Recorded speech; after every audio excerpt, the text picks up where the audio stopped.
തൃശ്ശൂരിൽ നിന്ന് ഒല്ലൂർക്ക് പാസഞ്ചറിൽ ബസ് കയറി 20 രൂപ കൊടുത്തു കഴിഞ്ഞാൽ 1 രൂപ ബാക്കി തരില്ല. 1 രൂപ സ്വാഹ. ചോദിച്ചു കഴിഞ്ഞാൽ അത് പോയി.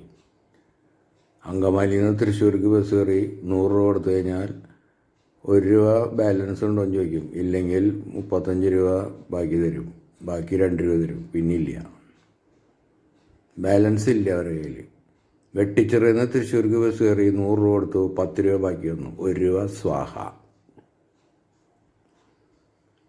ആലുവയിൽ നിന്ന് കമലാക്ഷിപുരത്തേക്ക് ബസ് കയറി 13 രൂപ കൊടുത്തു. അപ്പോൾ ബാക്കി തരാനില്ല. അപ്പോൾ 2 രൂപ പോയി. ആ സ്റ്റോപ്പിൽ നിന്ന് തന്നെ വീണ്ടും ആലുവയിലേക്ക് ബസ് കയറിയപ്പോൾ 3 രൂപ ഇല്ല എന്ന് പറഞ്ഞപ്പോൾ അയാൾ 10 രൂപ ടിക്കറ്റ് അടിച്ചു വന്നു. കാരണം സംഗതി സോൾവ് ചെയ്യണം. ടെൽക്കിൻ്റെ അവിടെ നിന്ന് അങ്കമാലിക്ക് ബസ് കയറി 10 രൂപ ചേഞ്ച് തരാനില്ല, 20 രൂപ. ആ 10 രൂപ പോയി.